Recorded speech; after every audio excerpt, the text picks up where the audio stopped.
This is Lyqa Maravilla, a registered psychometrician, a trying hard educator, motivational speaker, and author. And it's time for us to share stories, insights, and lessons as we keep trying hard to be better together.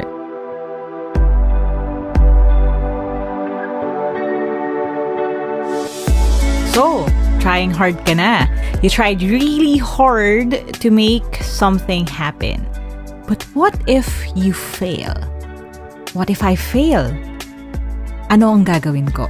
That's what we're going to talk about in this new Trying Hard podcast episode. Are you ready for another open heart surgery dito sa Trying Hard podcast? Now, I personally had to put off itong pag-record ng episode na ito kasi it's something na I really had to think about. I had to revisit certain parts in my life to see the lessons that we can glean off of the terrible failures that I've had. And I want to be, again, as honest and vulnerable with you as possible and share the things that I learned from my own experience. Now, I know it's starting to be a bit of a trend here, but this is actually going to be part of another 2-part mini-series. Today, we're going to talk about what if I fail. It's a scary and daunting question, pero the question after this is even more scary. So, if you haven't clicked on follow yet, don't forget to follow this podcast para hindi nyo ma-miss yung mga susunod pang mga episodes. Excited ako na kinakabahan because this is also very new to me. Okay? I know I have been making online content for years now, pero itong Trying Hard podcast talaga is my baby.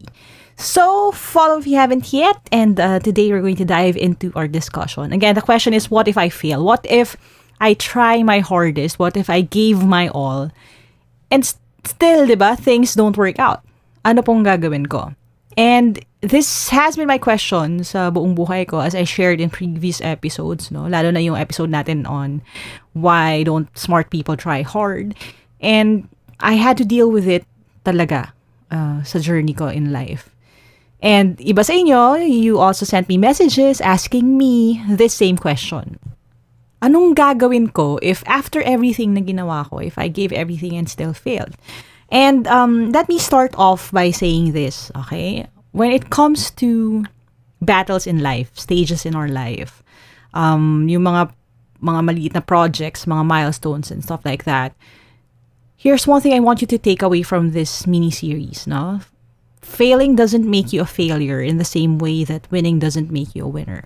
Okay, let me say that again. Failing doesn't make you a failure in the same way that winning doesn't make you a winner. And we're going to focus on the first part first, no? First part first. Dito sa 2-part series nga na ito, we're going to talk about how failing doesn't make you a failure. Why? Because I'm someone who keeps speaking about this, no? And this is something that I also believe in. Who you become means more than what you become. In many scenarios in our lives, we look at things as goals, as battles na measurable yung success. And when we see success as, okay, a victory like gaining a contract or getting a promotion or getting good grades, if we see milestones as that, yung mga measurable na marks, grades, pera, yun, mga external things, if we see that as the measure of success, many times tayong magfe-fail. But if we look at things as things that will make us better people for bigger battles in the future, then our perspective changes. Yun yung ibig sabihin ng who you are means more than what you become, or who you become means more than what you become. Because now we focus on the kind of values, the kind of character that it builds, that the entire experience turns you into, okay? Or gives you. It gives you a stronger view in life, better values, better beliefs, a stronger character, more grit and determination. And yun yung goal natin ultimately, okay?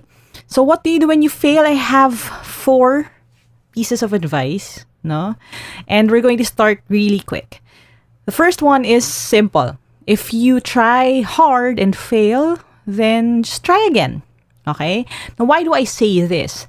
Kasi, and I've said this in a video na rin on YouTube before, A lot of people look at success in life or look at goals that we need to accomplish or mga tasks na kailangan natin tapusin as a mixture of our effort and yun, effort lang and yung right na formula for success or basically getting chosen to succeed. We look at our time as a linear thing, no? And in many ways, that is our boon and bane kasi we live life a day at a time. And so when we succeed or when we fail, we look at it as one period in our lives. When in fact, it's supposed to be part of yung continuum. It's supposed to be part of our entire journey. And when we look at the concept of time then, when we succeed or we fail, hindi siya laging about time. Minsan about timing din. Okay? Let me share this story, and this is very personal to me. I had a student before, and if you're not familiar with it, what I do with Team Lyqa is we create educational content to help people pass aptitude exams. And before the COVID-19 pandemic started, I would travel around the country to teach. So kung saan po ako nakakarating sa buong Philippines, teaching adult learners to help them pass the civil service exam. Now, if you're not familiar with the civil service exam, it's an exam na requirement para magkaroon ka ng regular position in the government. So 2 levels siya. Sa professional, para ma-regular ka, pero clerical lang yung position. And if you want to get promoted, you have to take the professional level exam, which was supposedly harder than the sub-professional exam. And I had a student before in Iloilo. And the story goes like this. She's actually just a few years younger than my mom, okay, at that point. Now, when I met her, she looked really smart. She told me stories na actually in their agency, in their government agency, she already was the boss, no? Kaya lang, OIC, laging officer in charge, laging interim head. Kasi nga, wala siya nung civil service eligibility niya. And inihintay niya yun for a long time. So, halos every year, twice a year, nag-exam talaga siya. Pero hindi siya pumapasa. And I've met so many people like that. And I've heard so many stories like that. And actually, itong story na to ni Mommy, hindi siya yung una eh. Marami ng iba na una. Sa kanya, marami pang sumunod. Na I look at them and they deserve to be promoted. Alam mo yun? Again, they've tried really hard to do well in their position. They deserve it. Ito na rin yung tamang time. Kasi kung hindi ngayon, kailan pa, di ba? And they're just waiting on that promotion. So, nandun lahat ng elements. Nandun yung effort. Nandun yung fact na they deserve it. Pero bakit hindi sila pumapasa? Now, the story goes like this. Nag-meet kami sa review event. So, we had 2 days with her. I taught her for 2 days. Siya at saka yung ibang batchmates niya doon sa review event na yon. After a few months, lumabas yung results ng civil service exam and she passed. After a few weeks, okay, actually hindi nga yata weeks parang 1 week lang after, what happened was, nag-resign yung isa sa mga top bosses in their government agency. And because she already knew the ins and outs of the entire system, she was promoted to that position. So what happened basically was, she jumped way ahead kaysa dun sa ibang mga people na naunang pumasa sa kanya sa exam. Okay? Bakit? Kasi hindi na ma-rationalize, and I know this is going to be technical, so for the younger kids, bear with me, no? Hindi na ma-rationalize na siya yung mapupunta, na hindi siya yung mapupunta dun sa item na yon. Kasi ang dami nang naunang na-promote sa kanya, pero nalipat sa ibang department, nalipat sa ibang branch. So, ibig sabihin, dahil nauna lahat ng mga kasabayan niya or even younger than her na pumasa na civil service exam, nauna sila lahat na ma-promote. Na-promote sila sa iba-ibang lugar. Tapos, nung umabot na naging available yung pinaka-top position, okay, which is higher than the position na hinahawakan ngayon ng lahat ng nauna sa kanya ma-promote. Kasi doon lang nag-retire eh.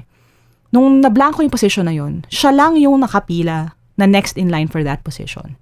And that position, ang kwento niya sa akin, ang salary grade niya is almost double nung ibang mga kasama niya sa trabaho dati na naunang na-promote sa kanya. Okay?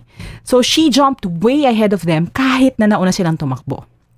Okay? That's what I'm talking about pagdating sa time and timing. So, even if we feel na ito na yung tamang time for me, I deserve this, I did all I could, we shouldn't keep trying if we are set dun sa kailangan natin gawin. And sometimes all it takes is to just try again. Okay? Kasi minsan, hindi nag-work yung timing for us.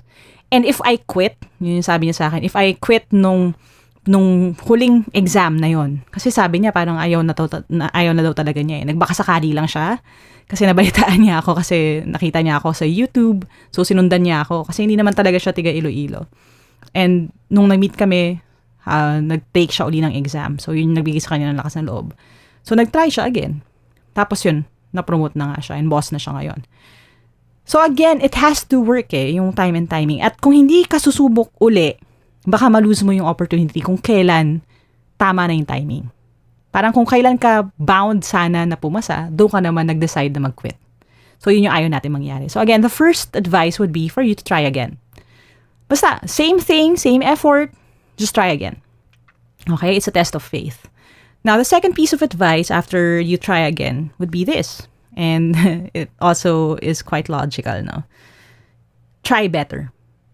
Okay? Hindi ibig sabihin that we already tried hard, yun na yung end of it all. Kasi us trying hard may mean na, again, we're just exerting so much intensity and force. Minsan to the point naman na yung iba nape-pressure na masyado kaya nag-underperform sa exams. No? And what we need to do pala is to try better. So, ibig sabihin na, think of other ways to do the same thing. Be more efficient. See kung saan ka nag-fail, saan yung mga tendency na nagkakaroon ng gaps or cracks doon sa sistema. And then fix those. So, when you try again, you don't just try the exact same thing again. You try better. You find other alternatives. You find a more creative solution. There's a quote, no, that goes around the internet that is often misattributed kay Albert Einstein that defines insanity as doing the same thing over and over again and expecting different results, no? And what I'm saying about trying better is related to that, no? Na if we want to try hard, part of that is revisiting the process, tweaking things, improving things. So when we try again, it won't be the exact same effort. We're going to still try hard, but we're going to try better ngayon kasi mas informed na yung decision-making process natin. And harkening back dun sa aking mga experience sa mga test takers, and again, most of them are adult learners na, that is one way that I go about teaching them. So I teach them test-taking techniques, mga hacks here and there, mga tips para mas mabilis silang makapag-solve ng math problems without doing any math. And the goal there is not to say that traditional math is lesser or inferior or hindi siya importante.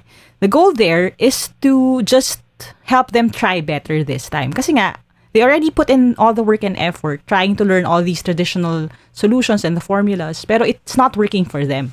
So my goal is for them to try better. Yun yung sinasabi natin na we can still streamline yung entire process. We can make yung content better. We can make yung process smoother. So we can try better. Okay? So pivot, change, adapt, try again. Okay? But this time, try better. Alright? Again, we already talked about if you fail, you can try again. And see, kasi baka yung timing lang ang problema. Number 2, try better. Ibig sabihin nun, change things up. May mga bagay na we could tweak. Diba? A lot of the videos then I make on YouTube about study hacks are grounded doon sa phrase na yun. Kasi I always say, don't just study hard, study smart. So, ganun din gagawin natin. So, we learn from our failures, pivot, change, adapt, and then try better. Okay? Now, third piece of advice, and we're going to go a little bit deeper dito sa second half ng episode na ito. You could try with another. Now, what do I mean by that? Ano yung ibig sabihin ng try with another? Ibig sabihin nun, madalas kaya hindi nag-workout kasi hindi natin kaya mag-isa. Okay?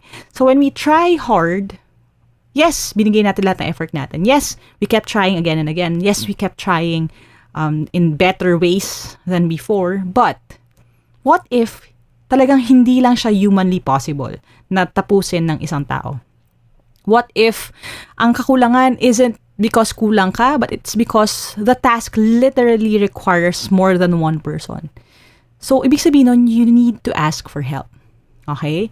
Now, I know not all of us believe in the Bible, no? May mga iba who listen to me not thinking that I'm a Bible believer or that I'm a Christian.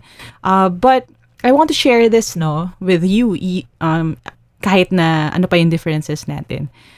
We can ask for help, okay? Whether it's yung help from God, extra grace, extra mercy, extra favor, extra strength, extra wisdom, no? Extra power. You can pray and ask God for help. Or you can also ask others for help. Now, this part right here is something na hindi ako masyadong magaling. One of the biggest struggles that I had itong past 2 years ng life ko is changing the system when it comes to my process of content creation. Kasi Zandy came in 2 years ago, part-time sa Team Lyqa. So she started helping me answer messages on Facebook and doing part-time work with me.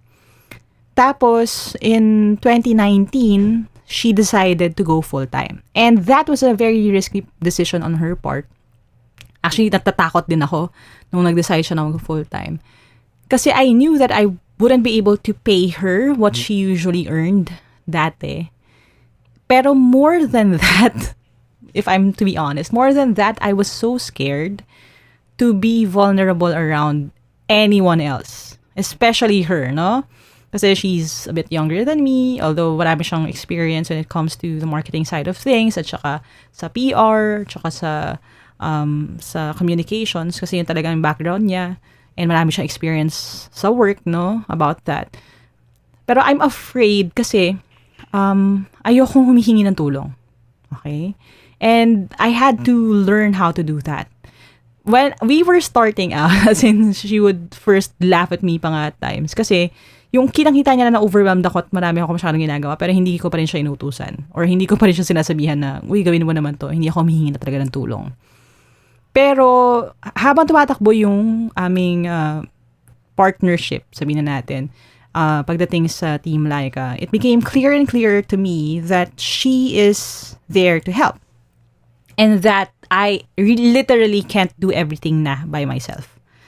At that time, we were growing exponentially, no, yung Team Lyqa. So, ang dami ng mga kailangan gawin, ang dami ring mga invitations, ang daming mga requirements, no? Yung upkeep, yung admin tasks, answering messages. Sometimes we would get up to 5 messages per minute on average pag high time sa Team Lyqa. And ngayon, mas dumadami pa. So, talaga hindi ko na kayang gawin on top of all my duties when it comes to content creation. Nahihirapan talaga ako, pero I had to let go of certain things. And napaisip din ako, bakit ako hindi humingi ng tulong? Why is it na when I say na trying hard person ako or that I am trying my best, I don't imagine that part of trying my best is having someone to help me. And I had to confront that sa sarili ko. And I had to admit to myself that part of that, hindi naman lahat ha, pero part of that is pride. Part of me not wanting to ask for help is kasi I don't want to bother anyone, and okay, I don't want to produce content or to produce an output, a task, matapos yung task, na hindi siya umabot sa level ng quality na nakasanayan ko kapag ako yung gumagawa. Okay? Ano ibig sabihin nun? Ayoko nagde-delegate ng tasks or ayoko humihingi ng tulong. Hindi lang dahil nahihiya ako. Although yan yung pinaka-main na reason. Kasi ayokong humihingi ng tulong. Nahihiya akong makaabala sa ibang tao. Which I know, most of you ganun din mag-isip, no? Lumaki kasi ako na independent. Tsaka, I like doing things by myself. Pero a part of that din is, kasi kapag ginawa ng iba yung best effort nila, many times hindi siya umabot sa quality na gusto ko. Okay? Kaya I don't ask for help. I don't delegate tasks. Ayokong wala siyang stamp of approval ko. I'm not sure kung saan ko siya nabasa exactly, pero the idea is like this. Again, it's not exact, no? The idea is, if you find someone who does the work 80% as well as you do it kapag ikaw yung mismong gumagawa, then, victory na yon. So, ibig sabihin nun, again, there's no one in this earth who can do something exactly how you would do it, exactly how fast as you would do it, or as well as you would do it. And you have to stop looking for that person and give up and make sure na the people around you who you can ask for help or who are willing to help you just learn how things go. And you have to trust that the entire process will also help them grow. So, ibig sabihin, kung kahit na sabihin na natin 80% lang yung excellence, sabihin na natin, na napoproduce ng ibang tao, kaysa dun sa ikaw yung gumawa, mag-grow din naman siya eventually Matututo din siya. In the same way na you actually had to take time to learn then and grow for you to get to that position. So you can try with another. Okay? So that's another aspect of looking at it. Asking for help and having someone be part of the journey doesn't mean na you're weak. It doesn't mean na hindi ka na try hard.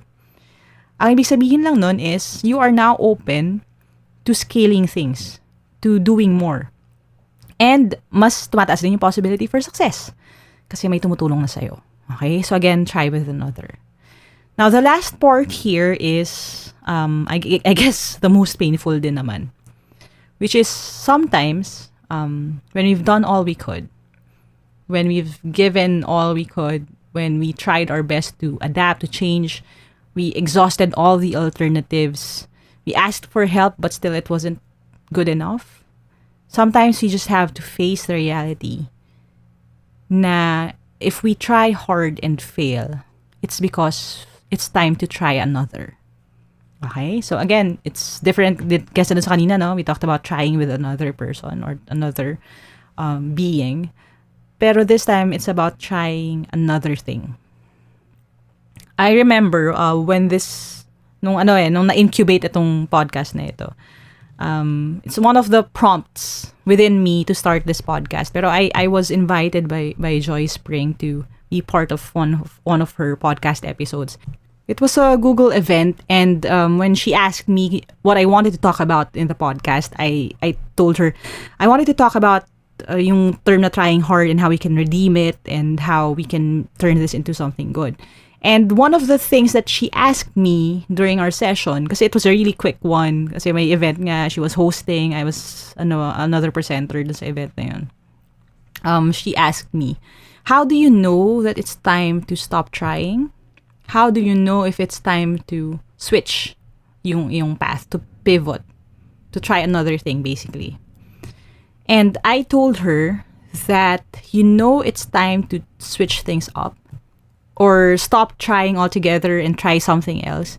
You know when to do that if, number one, as in the heavens open and God tells you, or number two, which is what I told her, doon ako bumabad. Number two, if you've already exhausted all of your resources, like you've exhausted all of your tries. You already tried your hardest, you tried again and again, you tried better, you tried with another, and still things don't work out.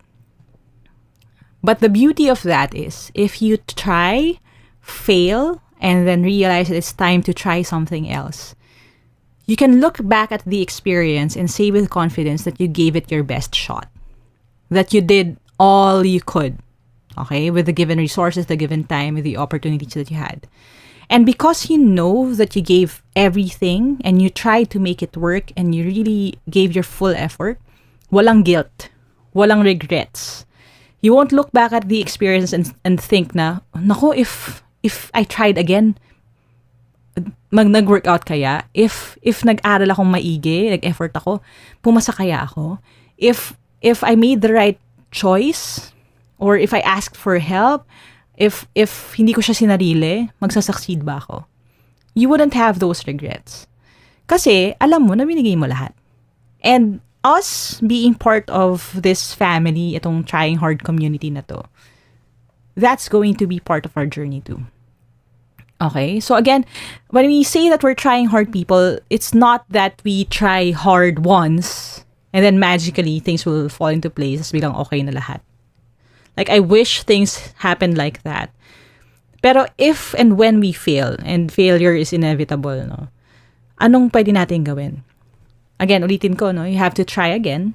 Kasi minsan, tama na yung time pero hindi pa yung tamang timing. Try better kasi baka mamaya may mga things ka pang pwedeng improve. Pwede ka pang mag-try smarter din. Okay? So, may mga pwede ka pang i-tweak or i-improve. Pwede ka mag-try with another. Ibig sabihin, ask for help. Ask God for help. Ask your friends for help. Ask other people for help. And when all else fails, try another thing. It's not bad to reorder things. It's not bad to pivot, to dream other dreams than your original dream. And I say that kasi that's part of my experience. No, I'll share this story to you. No, well, story with you in this case. And this is a very personal thing. Pero I wanted to do it din here sa podcast na ito. Kasi nga, again, this is me being as honest and vulnerable to you as possible. No, there are things in my life that I haven't talked about yet, no, in detail. Kasi hindi ko pa rin siya handa na i-unpack or hindi ko pa alam kung paano to i-frame in a certain way na I wouldn't be hurtful to other people or that hindi ko mabubuksan yung mga can of worms na hindi pa ako handang itackle, no. Pero one of the greatest, sabihin natin, failures in my life was about my previous church, no. So I was born in a church that was planted just a couple of years, I think, before I was actually born. I was about 7 or 8 years old when my dad became a pastor of that church. So dito kami sa aming community, nandito yung church, magkakapitbahay kami, magkakaibigan kami, magkakaklase kami ng iba sa mga anak doon sa simbahan na yon. Mga ninang at ninong ko sila, mga tita at tito namin sila. And I would say this, no, for most of my life, sila talaga yung primary na family ko. So, when I say family, it isn't blood relatives sila. Kasi sila lagi yung kasama namin. So, every Sunday, Saturday, Friday, pag may mga bakasyon, kami rin magkakasama. So, it was a really close-knit group of people. And I grew up in that community. Sila yung pinaka priority ko when it comes to relationships in life, no? And something happened a few years back. And this is way before I became Coach Lyqa or before Team Lyqa started. What happened was basically, and this is from my perspective, no, I went to church one day and then the pastor basically told us na hindi na daw kami makikita ng mga tao sa congregation. So, ito yung exact words niya. Magpaalam na kayo sa Maravilla family, hindi nyo na sila makikita. Wag na kayo magtatanong kung ano yung dahilan, kung bakit sila aalis. Hindi na natin pag-uusapan. And then, yun na yun. And I remember bawling my eyes out sa wings ng church, no, sa gilid, kasi I was doing the tech dun sa particular Sunday service na yun. And I was crying, no? Bakit? I was crying because my entire life, at least my entire life up to that point, was dedicated to that church. So, lahat ng ministry, lahat ng effort, lahat ng events, lahat ng training, we spearheaded those projects.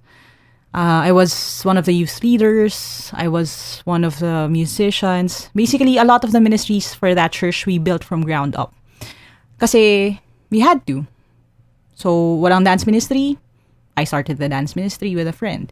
Walang musicians pa at that time because our mentors left. So, we became one of the first few musicians dun sa church. I had to train yung mga drummer na kasunod ko kasi walang iba. Okay? Sa tech team kami rin yung nag-set up, theology classes, we would set everything up. So, I gave my full effort sa church na yon. So, minsan, kahit nga kailangan ko mamili between my grades sa school at yung effort ko sa ministry or sa ginagawa ko na yon, I would still choose yung church over that. Now, if you're not a Christian or if you don't have a ministry, I would liken this to a student organization. Diba? Yung parang ganun, may student org ka na you volunteer, tapos yung umabot na sa point na parang bumababa na yung grades mo dahil sa sobrang effort mo dun sa student org na yon or dun sa organization na kung saan ka nagvo-volunteer. So, parang ganun yung parallel niya, no? Pero in my case, it was harder siguro, I would say, kasi, again, they are the same people na neighbors ko, kababata ko, ang tingin ko sana mga tito at tita ko na, mga ninang ko, closer to me than my actual family. Mga pinsan ko, mas malapit pa ako dun sa mga churchmates ko kaysa sa mga relatives ko, no? So when that blow happened, and again, I didn't want that to happen. I didn't expect that to happen. Ginawa ko naman yung best ko. Binigay ko lahat dun sa simbahan na yon, pero it still didn't work out. I was ruined, no? I was wrecked. Minsan pag iniisip ko pa rin kung ano yun, yung nangyari nung next few years after that, medyo hazy pa rin sa akin. Kasi I remember I would cry almost every night muna. Every night. And then I would cry every other night. Tapos almost every other night. Hanggang hanggang nakapag-move on na rin kahit papaano dun sa sakit. Kasi I was caught, off guard. Hindi ko in-expect na may ganong posibilidad in my life. Kasi nga, after everything na I've done, everything I've given up and given to that church, I didn't know na they would send me away. Tinodo ko alam ng mga kasama ko sa leadership yan. Alam ng mga kasama ko dati sa youth at saka sa music ministry na tinodo ko. Yun ang masasabi ko talaga na binigay ko lahat to make things happen. Pero it didn't work out. So, masakit. And sobrang sakit talaga. Yun yata yung pinakamasakit na naranasan ko. Like, naranasan ko na magka-boyfriend at mahuli siya na may mga ka-text at kausap siyang ibang girls. So, betrayal yun if you think about it. Pero, wala yun sa kalingkingan ng naramdaman kong pain dun sa failure nung church. And for the pain that they caused me when they sent me away. So, unceremoniously tossed me aside. Ganun yung feeling ko Tapos, for them to say na hindi mo sila makikita, wag nyo na silang kausapin, wag nyo silang tanungin. Na-cut off ako from the people na inasahan ko magiging support group ko rin for the rest of my life. Kasi, although some of them, to their credit, still tried to reach out after that happened, pero syempre, relationships die a natural death kapag hindi na kayo lagi magkakasama.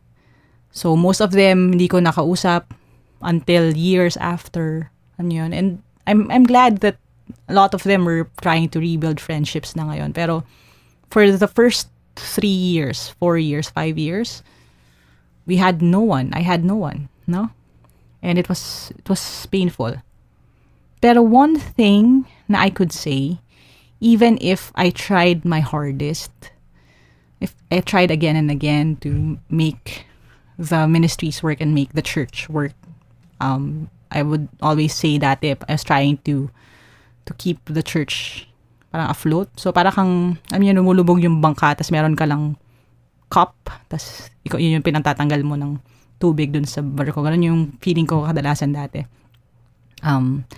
I tried better. So we trained a lot of youth leaders para sila mag-take ng responsibility. We had a good movement going, no, nung nangyari ito. I tried with other people, no? One of the things that we've always tried to do is to delegate tasks.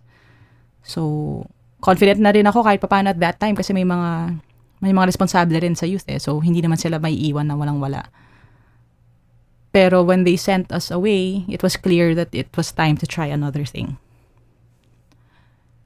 But what kept me going is the knowledge that I left that church without any guilt because I knew in my heart that I tried my hardest.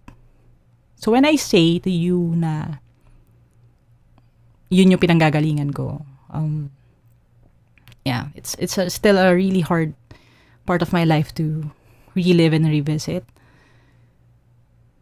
Pero marami akong happy memories na ngayon kaya ko nang i-recall. And I'm grateful that those happy memories were brought out or brought upon by a lot of effort I put in personally into trying to make those happen. Like we would have youth camps with minsan hundreds of kids. So everything from the theme to the posters to the giveaways, I had my hand on that. I would do everything, almost everything, lahat ng mga PubMats, ganun.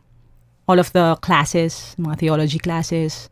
So I would write everything with my twin sister, si Coach Chubby, partner kami. So hatiin namin yung lessons, PowerPoint, mula sa PowerPoint template hanggang doon sa actual lessons, handouts, sa graduation ceremony. abonado pa ako sa mga projects, sa mga medals, sa pagpapakain sa mga bata and everything. And because I gave my all, even if it didn't work out, even if right now all I had from those years, decades, honestly, ng buhay ko is happy memories and here and there yung hurt that it brought out, okay lang sa akin. I can look at them straight sa eyes nila, the people who did us wrong, who did me wrong. Ako na lang, I can speak for myself, no? The people who sent me away, who threw me away, the people who didn't stand up for me, the people who forgot about me and just remembered me when I became internet famous, no? And now they're claiming ownership, na para bang sinuportahan nila ako throughout the entire thing when clearly Team Lyqa happened after they threw me away. I can look at them in the eyes and wala akong guilt na naramdaman kasi alam ko na sinubukan ko yung best ko nung time na yun ng buhay ko. And that's what I want for you. I want you to, at the very least, be able to tell yourself that even if things didn't work out, you gave your all, you gave it your best shot. And now that you've given your best shot, ibig sabihin lang, hindi siya para sa'yo. And yun yung alam kong nangyari about that church. Hindi ako para dun. Now, let me share this passage with you, no? And I hope you don't mind. I'm going to read from James chapter 1. I'll start with verse 2 kasi yung first one naman is just greetings, no? It says in James chapter 1, verse 2, "Consider it pure joy, my brothers and sisters, whenever you face trials of many kinds, because you know that the testing of your faith produces perseverance. That perseverance finish its work so that you may be mature and complete, not lacking anything."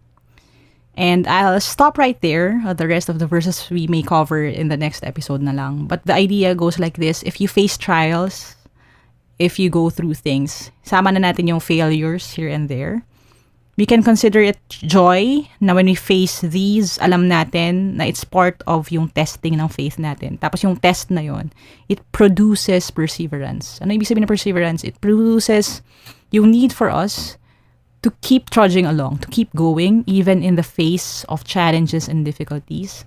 Because if we have perseverance and it finishes its work in us, magiging mature tayo and complete, not lacking anything. Now, when I say perseverance, again, babalik tayo dun sa idea ng who you become means more than what you become. I may not be part of that church anymore, no? And I may not be connected or as involved sa mga kids that I dearly loved while I was there. But because that test produced perseverance in me, and again, I'm not saying this to boast, no, pero it comes from a point of honesty. Because I had to persevere in the face of that darkest period in my life. Whatever I face these days with Team Lyqa and yung doubts of whether I'm on the right path or not, or whether I should stop na o hindi, I have it in me to keep going. And you know what? I needed that. I needed that to happen. Bakit? Kasi, honestly, if hindi nag-fail yung attempt ko at being part of that church and giving my all to that church, if hindi ako tinapon or sinet aside doon, I would probably still be there. I would still be working, slaving away dun sa pag-upkeep ng mga ministry, alam mo yun, I still would be trying the same thing. Pero dahil I had no choice, and I had to, alam mo yun, I had to really think of another dream or dream another dream or basically let God lead me towards a different path. Nagbukas yung door for Team Lyqa. Which, honestly, hindi mangyayari to kung nandun pa ako sa church na yun. Kasi yung time and dedication it takes to produce the kind of content na pinoproduce ko every week, I know it's a lot of responsibility. I make at least mga 3 to 4 videos per week on YouTube. Usually, those are about 10 to 20 minutes long, minsan longer pa. TikTok videos almost every day. May time nga na 4 a day pa nga before on TikTok. Facebook posts, all of the speaking engagements. Itong podcast na ito, the Get Hired podcast, which is another podcast. altogether. And a lot of the things I'm working on right now, books, and other surprises for Team Lyqa, hindi ko magagawa kasi I wouldn't have the time for that. So, in many ways, that failure became a detour to what God intended for me.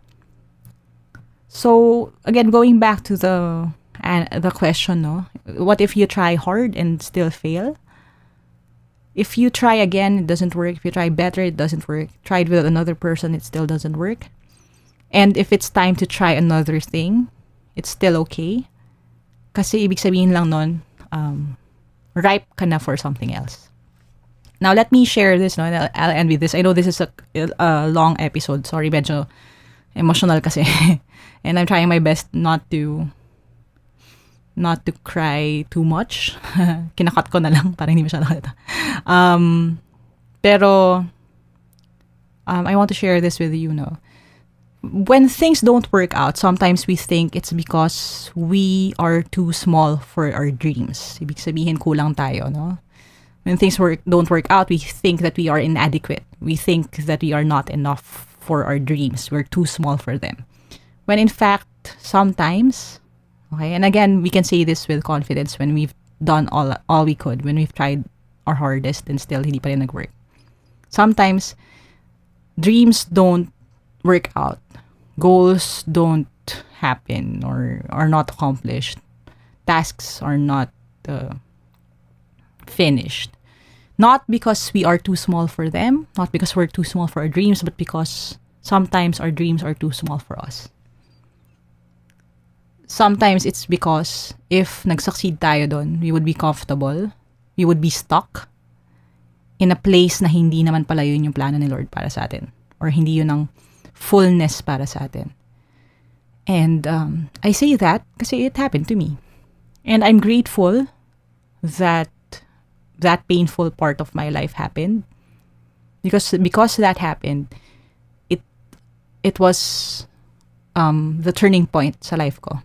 And that was the beginning of the journey to me finding my voice, being who I am today, being your coach who is trying her hardest, trying really hard to journey with you in life. So, there's another verse in the Bible, no? I won't quote it directly, but it was Joseph talking to his brothers. And I remember doing my devotions a few months after that happened to us. And honestly, it took me a long time before I even had the strength to do my devotions after that, no? Kasi talagang crisis of faith yung labas eh. Hindi ko matanggap na a church would do that. Pero nung time na na-realize ko na okay, tao lang kasi sila. Pastors are just pastors. Alam niyo, church leaders are just church leaders. So, ibig sabihin may politics, may meron pa lang silang mga selfish na motivations possibly. Kaya nangyayari yung mga bagay na yun. When I grabbed my Bible, and it was Joseph telling his brothers na you may have meant it for evil, but God meant it for good. And that is the journey of Team Lyqa. So, nung tinapon ako, hindi pala ako tinapon. Tinanim pala ako. Okay? Tinapon nila ako, pero I had to be tossed para mag-take root yung Team Lyqa. And that is where we are right now. And let me wrap this episode up and keep my composure. But if you think this episode was painful, the next one, I think, will still be a bigger struggle. Kasi the question next time isn't what if I fail na, but an even harder question, which is, what if I succeed? What if you try hard and succeed? What then?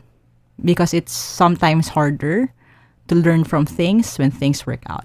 And yun yung magiging episode natin next time. So again, if you haven't followed this podcast yet, hit follow na. Share it with your friends if you feel like this is something that they need to hear then.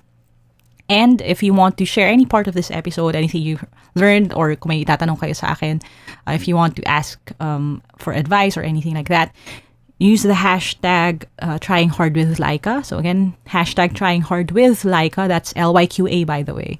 Para mahanap namin kayo online, and I would love to hear back from you. Okay? If you want to reach out to me then, you can find me on Facebook. It's at Lyqa Maravilla, yung aking Facebook page on YouTube. And you can find me on other social media accounts then, or other social media platforms at Lyqa Maravilla. So it's at LYQAMARAVILLA. Alright? Thank you guys for listening, and I hope you learned something from this. Again, the goal here is for all of us na mga trying hard to dream big, work hard, start now, and even if may mga bad things na nangyari or things don't work out, sana we care a little bit less about what other people think. Okay? So I'll talk to you next time, and yun muna for now.